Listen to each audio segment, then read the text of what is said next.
Pokok mengkuang tumbuh rendah di kebun saudara. Tasik UMK kelihatan indah lepas semua duka lara. Untuk rangkap pertama, Tasik UMK merupakan salah satu tempat di mana semua pelajar sering pergi untuk melepaskan perasaan, tidak kira sedih ataupun gembira. Sebagai contoh, pelajar yang melepaskan kesedihan, merindui keluarga dan juga melepaskan keresahan sepanjang membuat tugasan di universiti. Oleh disebabkan itu, pengarang menggunakan perkataan lepas semua duka lara pada bahagian baris akhir untuk memperlihatkan bahawa Tasik UMK merupakan tempat pelajar melepaskan segala kekecewaan mereka. Pembayang untuk pantun pertama ini, pengarang menggunakan unsur alam sebagai pembayang iaitu berkaitan dengan pokok mengkuang yang tumbuh rendah. Ianya membawa maksud bahawa terdapat pokok mengkuang yang tumbuh tidak cukup dengan tinggi seperti pokok mengkuang yang lain. Manakala untuk pembayang baris kedua, ianya tidak membawa apa-apa maksud, cuma pengarang ia ingin mengatakan bahawa pokok mengkuang yang tumbuh rendah tersebut tumbuh di kebun seseorang lelaki. Jadi secara keseluruhannya, pantun ini menceritakan tentang Tasik UMK yang kelihatan indah serta ianya merupakan tempat untuk melepaskan segala duka dan lara pelajar-pelajar UMK.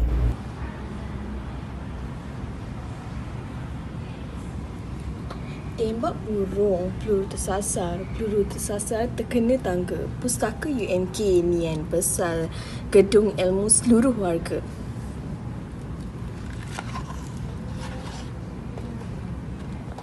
Untuk rangkap kedua pula, pengarang menggunakan perpustakaan yang berada di UMK sebagai subjek utama. Perpustakaan merupakan salah satu bangunan yang menjadi tarikan utama di Universiti Malaysia Kelantan kerana ianya merupakan tempat di mana para pelajar pergi untuk mencari buku untuk tugasan ataupun melakukan tugasan mereka.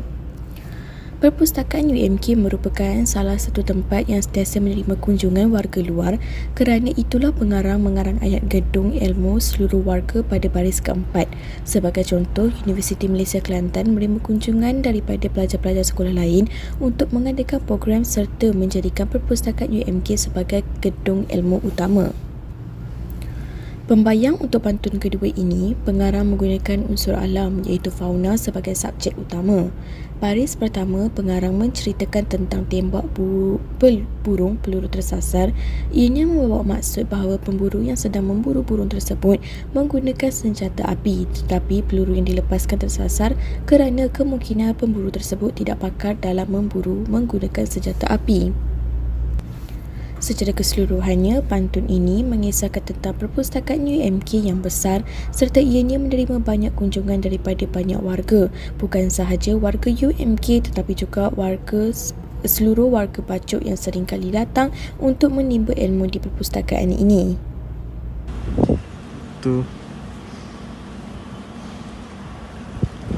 Pokok kelapa tumbuh tinggi, dipandang indah, tidak jemu.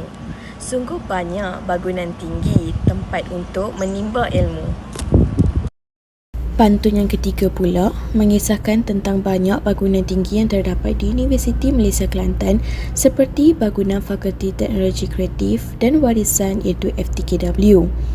Kesemua bangunan ini merupakan tempat untuk para pelajar menuntut ilmu serta tempat para pengajar mengajar. Pembayang untuk pantun ketiga ini, pengarang menggunakan unsur alam iaitu flora sebagai subjek utamanya. Pada baris pertama, pengarang meletakkan pokok kelapa sebagai unsur alam kerana ianya dianggap sesuai untuk dijadikan dengan jawapan pantun tersebut. Hal ini demikian kerana pokok kelapa merupakan salah satu pokok yang tinggi melangit. Pada baris kedua, pengarang mengarang ayat di mana dipandang tinggi tidak jemu. Hal ini kerana pokok kelapa merupakan antara pokok yang mempunyai daun yang unik serta ianya memberikan sumber keperluan kepada manusia. Selain itu, tidak jemu boleh dikaitkan dengan sesuatu benda yang tinggi merupakan perkara yang kita pandang tanpa jemu. Ia juga boleh dikaitkan dengan bangunan ataupun apa sahaja yang tinggi, mesti seseorang itu berasa bangga untuk melihatnya tanpa mempunyai perasaan jemu.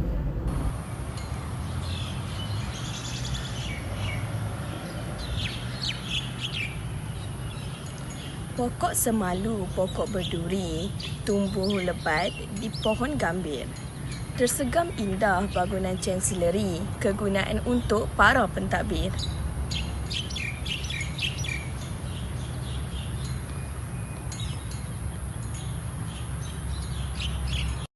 Pantun yang terakhir ini menceritakan tentang salah satu bangunan yang indah serta gah dipandang bukan hanya warga UMK tetapi juga warga luar, iaitu bangunan Chancellery.